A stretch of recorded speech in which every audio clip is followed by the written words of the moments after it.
Hello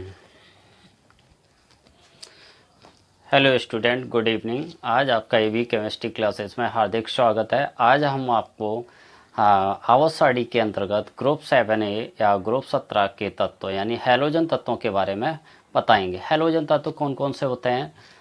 fluorine, chlorine, bromine, iodine और एस्टेटीन। इनमें से हम देख सकते हैं कि फ्लोरीन और क्लोरीन ये द्रव अवस्था में पाए जाते हैं और ब्रोमीन फ्लोरीन और क्लोरीन गैसीय अवस्था में पाए जाते हैं। ब्रोमीन द्रव अवस्था में पाया जाता है और आयोडीन ठोस अवस्था में पाया जाता है। इसमें एस्टेटीन जो होता है ये एक रेडियो एक्टिव एलिमेंट होता है।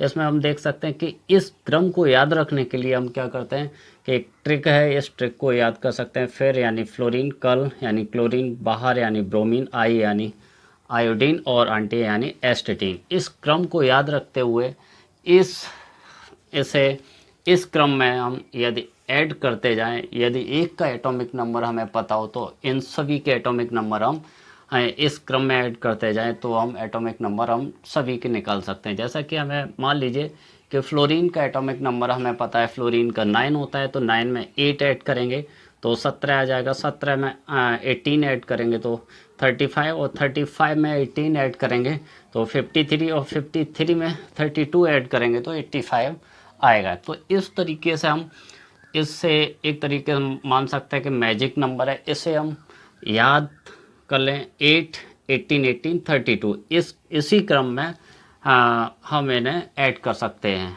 अब इनके इलेक्ट्रॉनिक विन्यास करते हैं। जैसा कि फ्लोरीन का 9 होता है एटॉमिक नंबर, यानी तो इसका पहले कोष में 2, दूसरे में 7, यानी अब हमें यहाँ से एक चीज़ पता चलती है कि इसके बाह्यतम कोष में 7 इलेक्ट्रॉन है।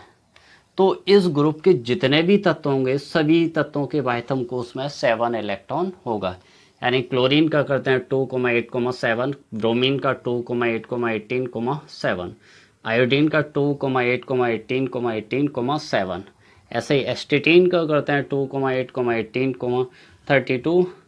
यहाँ पर चौथा कोष है, यहाँ पर 32 इलेक्ट्रॉन हो जाएंगे, फिर 18,7, यानी इन्हें हम KLMN में हमने आपको बताया। इसके बाद हम कर सकते हैं SPDF में। SPDF में ये पहला कोष है तो 1s2, दूसरा कोष है 2s2 2p5, यानी अब ये क्लोरीन का करते हैं। इसमें हम देख सकते हैं 3 कोष हैं, तो पहला कोष है तो 1s2, दूसरा कोष है तो 2s2 2p6, यानी 6 और 2 8। उसके बाद ये तीसरा कोष है तो 3s2 और S कंप्लीट होने के बाद P में जाता है। P में अधिकतम 6 इलेक्ट्रॉन रह सकते हैं, यानी 3p5। इसी प्रकार हम इसका करते हैं, ब्रोमीन का करते हैं तो पहला कोष इसमें देख सकते हैं कि 4 कोष हैं, पहला, दूसरा, तीसरा और चौथा। तो पहला कोष है 1s2, दूसरा कोष है 2s2 2p6। जब इलेक्ट्रॉनों की संख्या 18 होती है या 18 तक होती है, यानी 9 से 18 इलेक्ट्रॉन तक होते हैं तीसरे कोष में, तो D में भी इलेक्ट्रॉन जाता है। तो यहाँ पर देख सकते हैं 3s2 3p6, S और P दोनों कंप्लीट हो गए, क्योंकि S में अधिकतम 2 इलेक्ट्रॉन, P में 6 होते हैं और D में 10, तो बचा 10 इलेक्ट्रॉन वो D में चला जाएगा। उसके बाद हम देख सकते हैं चौथा कोष है 4s2 4p5। अब देखो यहाँ पर ये चौथा कोष कंप्लीट हो गया। उसके बाद हम देख सकते हैं आयोडीन का पहला कोष है 1s2, दूसरा कोष है 2s2 2p6, तीसरा कोष है 3s2 3p6 3d10, 10 और 6 16 2 18। उसके बाद हम देख सकते हैं चौथा कोष इसी प्रकार कर सकते हैं 4s2 4p6 4d10। उसके बाद पांचवा कोष है 5s2 5p5, यानी यहाँ पर इसका पांचवा कोष कंप्लीट हो गया। उसके बाद हम देख सकते हैं इसका एस्टेटीन का, इसमें देख सकते हैं 6 कोष है, पहला, दूसरा, तीसरा, चौथा, पांचवा, छठवां। तो पहला कोष है 1s2, दूसरा कोष है 2s2 2p6, तीसरे कोष में 18 इलेक्ट्रॉन है, तो हम देख सकते हैं कि इसमें S, P और D तीनों कोष कंप्लीट होंगे, तो 3s2 3p6 3d10। अब हम यहाँ पर देख सकते हैं 10 और 6 16 2 18, यानी यहाँ पर तीसरा कोष कंप्लीट हो गया। उसके बाद हम देख सकते हैं चौथा कोष है, चौथे कोष में 32 इलेक्ट्रॉन है, यानी इसमें S, P, D और F चारों कोष कंप्लीट होंगे, यानी 4s2 4p6 4d10 4f14, यानी 14 और 10 24 और 6 30 और 2 32, यानी यहाँ पर ये चौथा कोष कंप्लीट हो गया। उसके बाद आते हैं पांचवा कोष, इसमें 18 इलेक्ट्रॉन है, तो 5s2 5p6 5d10। उसके बाद छठवां कोष है तो 6s2 6p5। ठीक है, तो इस प्रकार इनके हम इलेक्ट्रॉनिक विन्यास एसपीडीएफ में कर सकते हैं। अब इसके कुछ इंपॉर्टेंट पॉइंट हैं, इसके बारे में हम जानते हैं। आइए देखते हैं कि फर्स्ट पॉइंट है फ्लोरीन, क्लोरीन, ब्रोमीन, आयोडीन और एस्टिटीन तत्वों को हैलोजन तत्व कहते हैं। यानी ग्रुप 7A या फिर ग्रुप 17 के तत्वों को हम हैलोजन तत्व कहते हैं, क्योंकि ये तत्व समुद्री लवण NaCl जैसे लवणों के रूप में समुद्री जल में पाए जाते हैं। सेकेंड पॉइंट है हैलोजन तत्वों में एस्टिटीन रेडियो एक्टिव तत्व है।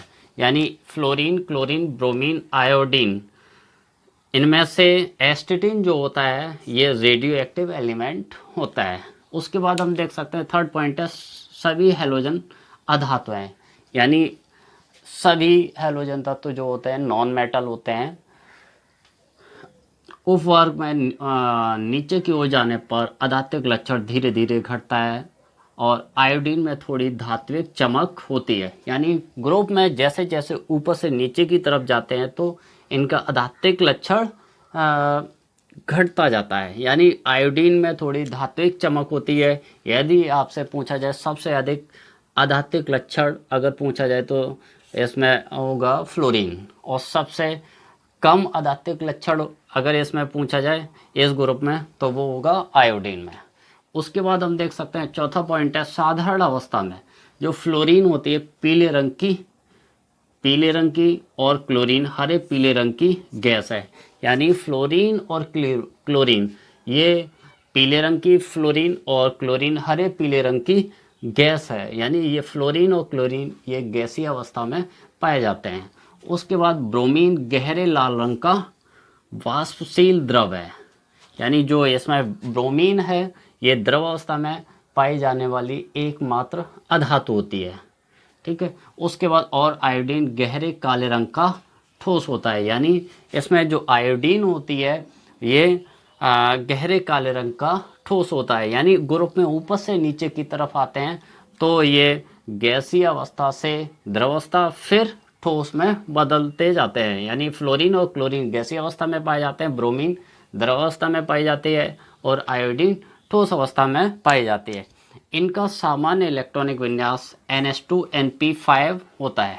हम देख सकते हैं कि हैलोजन तत्वों का सामान्य इलेक्ट्रॉनिक विन्यास NH2NP5 होता है। यानी इनके बाह्यतम कोष, यानी जो सबसे बाहरी कोष का मैं इसमें देख सकते हैं 2s2 2p5, इसमें 3s2 3p5, यहाँ पर 4s2 4p5, यहाँ पर 5s2 5p5, 6s2 6p5। इसी तरीके से आगे हम जा सकते हैं। तो इसका सामान्य इलेक्ट्रॉनिक विन्यास हो जाएगा NH2NP5। अब नेक्स्ट पॉइंट है सभी हैलोजन द्विक परमाणुक अणु बनाते हैं। यानी F2Cl2 Br2 I2। यानी हैलोजन तत्वों का एक अणु दो परमाणुओं से मिलकर बनता है। अब हम देख सकते हैं कि संयोजकता हैलोजनों की सामान्य संयोजकता 1 होती है।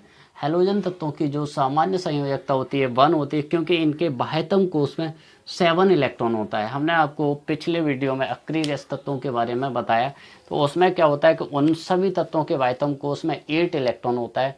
तो प्रत्येक तत्व की प्रवृत्ति क्या होती है कि अपने बाह्यतम कोष में 8 इलेक्ट्रॉन पूरे करने की होती है, या तो वो इलेक्ट्रॉन को त्याग कर या फिर ग्रहण करके। अब हम यहाँ पर देख सकते हैं कि सभी हैलोजन तत्वों के बाह्यतम कोष में 7 इलेक्ट्रॉन है। यानी इन्हें इलेक्ट्रॉन त्यागना आसान होगा या ग्रहण करना आसान होगा। यानी अब कितना इलेक्ट्रॉन ले रहे हैं या त्याग रहे हैं, यहाँ पर देख सकते हैं कि इस 8 इलेक्ट्रॉन पूरे करने के लिए इन सभी तत्वों को 1 इलेक्ट्रॉन की आवश्यकता है। यानी इन सभी तत्वों की संयोजकता 1 हो जाएगी। यानी कह सकते हैं कि जितने इलेक्ट्रॉन कोई तत्व इलेक्ट्रॉनों का त्याग करता है या फिर ग्रहण करता है उस तत्व की संयोजकता उतनी ही होती है।